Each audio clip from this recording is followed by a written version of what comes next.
Olá, sejam muito bem-vindos. Hoje a gente vai mergulhar de cabeça nos segredos do financiamento imobiliário aqui no Brasil. E olha, se preparem, viu? Porque o que vamos mostrar aqui pode virar a chave na cabeça de muita gente sobre como comprar um imóvel, transformando o que parece ser uma dívida em uma ferramenta poderosa para construir riqueza de verdade. Essa pergunta aqui, nossa, ela tira o sono de muita gente, né? A ideia de ficar amarrado num contrato por 35 anos, pagando aquela parcela todo santo mês, chega a dar um arrepio. É uma coisa que pode paralisar mesmo. Mas a grande questão é, será que precisa ser assim? Será que essa é a única forma de olhar para isso? E aqui que está o pulo do gato do nosso papo de hoje. A mesma dívida, o mesmo financiamento, pode ser duas coisas totalmente diferentes. De um lado pode ser aquela armadilha que só suga a renda, sabe? Um fardo. Mas do outro lado pode ser uma alavanca, uma ferramenta super estratégica para construir patrimônio. E o que muda? Tudo depende de como se usa essa ferramenta. Então, vamos começar pelo começo, pelo caminho que a maioria dos brasileiros conhece, o programa Minha Casa Minha Vida. Só que atenção, porque ele é bem mais amplo do que a maioria das pessoas pensa. Pois é, muita gente ainda tem aquela ideia de que o programa é só para quem tem uma renda bem baixa. Mas se a gente olha para as regras de 2025, a história é outra. Famílias com uma renda de até R$ 12 mil por mês, por exemplo, podem financiar um imóvel de até R$ 500 mil. Isso muda tudo. Abre um leque de possibilidades para uma parcela enorme da classe média aqui no Brasil.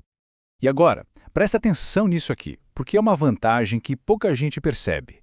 A taxa de juros do programa fica ali em torno de 4% ao ano. Muitas vezes, isso é menor que a inflação oficial do país. O que isso quer dizer na prática? Bom, quer dizer que o dinheiro que se paga de juros está, na verdade, perdendo valor para a inflação.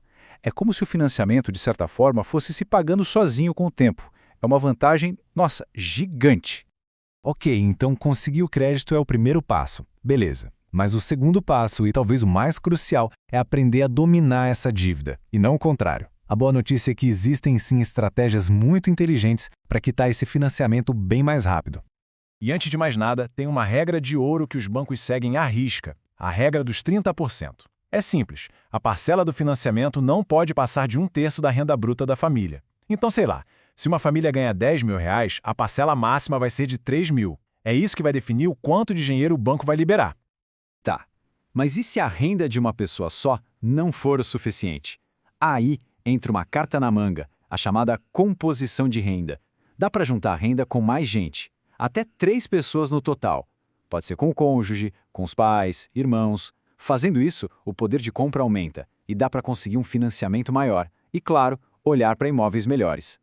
Agora, essa aqui é talvez a estratégia mais poderosa de todas. Ninguém precisa esperar 35 anos para se livrar da dívida. Sabe aquele dinheiro extra que entra? 13º, férias, um bônus. Dá para usar para fazer o que a gente chama de amortização, ou seja, pagar um pedaço da dívida principal. Fazendo isso, o prazo do financiamento despenca. Uma dívida de 35 anos pode sim ser quitada em 10. A economia com juros é absurda. Outro ponto importante, na hora de assinar o contrato, vai ter que escolher o sistema de pagamento. E aqui a dica é bem direta. Vá pelo sistema SAC. Funciona assim.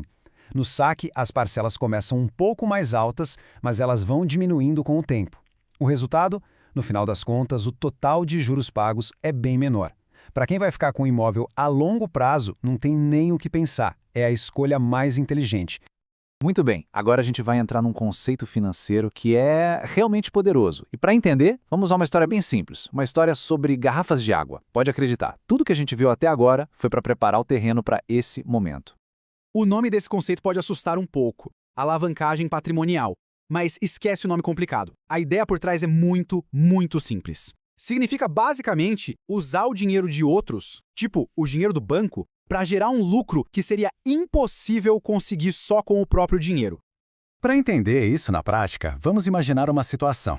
Pensa no João, um estudante universitário super esperto, mas sem um tostão no bolso. O João percebe uma oportunidade de ouro. Ele descobriu que a garrafa de água custa só R$ 1 na distribuidora, mas lá na faculdade o pessoal vende por muito mais. Ele tem a visão, a ideia, mas falta o principal: o dinheiro. É aí que entra o Marcelo, um amigo dele que tem grana. Então, o João vai lá e pede para o Marcelo R$ 10 emprestados. O Marcelo, que também não é bobo, topa, mas cobra um juro bem salgado, 10% ao dia. É juro pra caramba. Mesmo assim, o João aceita. Por quê? Porque ele sabe que o potencial do negócio dele é muito maior que o custo do empréstimo. Beleza. Com os R$ 10 na mão, o João corre na distribuidora e compra 10 garrafas de água. De noite, ele vai para a porta da faculdade e vende cada garrafa por R$ 2. É um preço super bom e vende tudo rapidinho. No final da noite, ele conta o dinheiro e... pronto! Tem R$ 20 no bolso. No dia seguinte, a primeira coisa que o João faz é ir atrás do Marcelo para pagar a dívida. Eram R$ 10 do empréstimo, mais R$ 1 de juros, né? 10% de 10. Total, R$ 11. Ele entrega o dinheiro para o Marcelo, aperta a mão e... dívida quitada. Acabou. E é aqui que a mágica acontece. Pensa bem, o João começou o dia sem nada. Zero. Ele pegou um empréstimo caro, trabalhou, pagou o que devia e no final de tudo ele tem R$ 9 de lucro limpinho no bolso. Ele literalmente criou o dinheiro a partir de uma dívida. Isso, em essência, é a alavancagem patrimonial. Tá, legal essa história da água. Mas e aí? Como é que essa mesma lógica funciona no mercado imobiliário? Agora a gente vai ver um exemplo um pouco mais extremo. E atenção, isso não é uma recomendação para quem está buscando a primeira casa para morar, ok? É mais para a gente entender a dimensão do poder que essa ferramenta pode ter. A grande sacada, para quem já é investidor e entende do mercado, está aqui, nos leilões da Caixa Econômica Federal. Nesses leilões, é possível encontrar imóveis com descontos absurdos, que podem chegar a 50% do valor de mercado. Isso mesmo. Na teoria, é a chance de comprar um imóvel pela metade do preço. E o plano de jogo, que ilustra bem o conceito, é esse.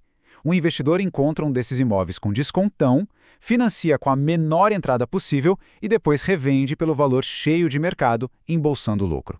Claro que isso fique bem claro, não é tão simples assim. É um modelo que exige muito estudo, um dinheiro para reformas e entender os riscos. Mas o ponto aqui é mostrar o poder da alavancagem. Agora, para quem está comprando o primeiro imóvel para morar, a lição é outra. Que tal financiamento mais rápido é o primeiro grande passo para transformar essa dívida em patrimônio líquido? Bom, estamos chegando no final da nossa análise e a grande virada de chave aqui não é só sobre números e planilhas. É sobre mentalidade. É sobre mudar a forma como a gente se relaciona com a ideia de ter uma dívida.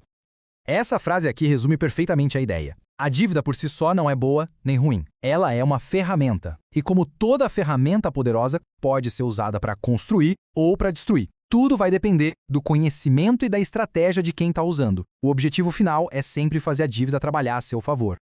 E é com essa reflexão que a gente encerra. Quando a dívida é bem entendida, bem usada, estrategicamente, ela deixa de ser aquele fantasma que assombra as finanças. Ela se transforma numa das ferramentas mais potentes que existem para construir um futuro financeiro sólido.